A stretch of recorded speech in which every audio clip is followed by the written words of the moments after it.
स्वाध्याय विद्यार्थी मित्र या चॅनलमध्ये तुम्हा सर्वांचं स्वागत आहे. मित्रांनो, आज आपण इयत्ता 7वीचा भूगोलाचा 11वा धडा समोच्च रेषा, नकाशा आणि भूरूपे याचा स्वाध्याय अभ्यासणार आहोत.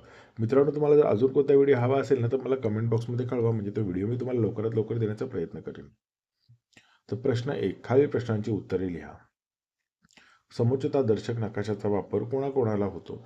तर पर्यटक, गिर्यारोहक, भटकंती करणारे, संरक्षण दलातील अधिकारी, सैनिक इत्यादींना, तसेच कोणत्याही प्रदेशाचे नियोजन करताना या नकाशांचा खूप उपयोग होतो. प्रश्न 2, समोच्च रेषांच्या निरीक्षणावरून काय लक्षात येते? तर भूपृष्ठावरील विविध भूरूपांचा अभ्यास करताना या भूरूपांची समुद्र सपाटीपासूनची उंची, उंच सकलपणा, उताराची दिशा, त्यावरील जलप्रवाह यांचा अभ्यास करावा लागतो. यासाठी विशिष्ट प्रकारे तयार केलेले नकाशे वापरतात. हे नकाशे म्हणजे समुच्चतादर्शक नकाशे. शेतकऱ्यांना समोच्च रेषा नकाशांचा उपयोग कसा होईल? तर शेतकऱ्यांना समोच्च रेषा नकाशांचा उपयोग पुढील प्रमाणे होईल.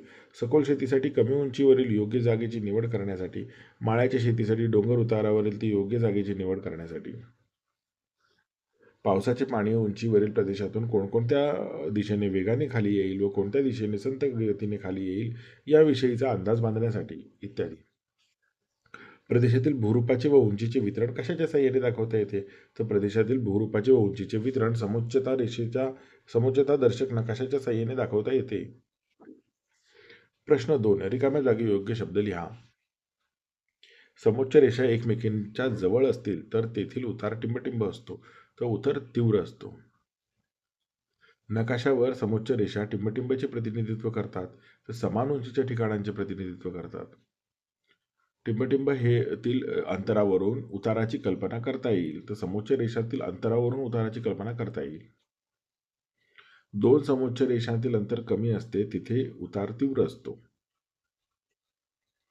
आता खालील नकाशातील भूरूपे ओळखा. मित्रांनो, हा नकाशा नीट अभ्यासा, पुस्तकामध्ये पण दिला आहे.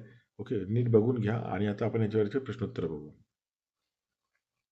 उतार, नदीच्या खोऱ्याचा मैदानी प्रदेश, ओके, डोंगराळ पर्वतीय प्रदेश आणि शिखर. मित्रांनो, व्हिडिओ आवडला असेल तर नक्की व्हिडिओ लाईक करा आणि असेच व्हिडिओ पाहिजे असतील तर आपल्या चॅनलला सबस्क्राईब करून बेल आयकॉन प्रेस करा. धन्यवाद.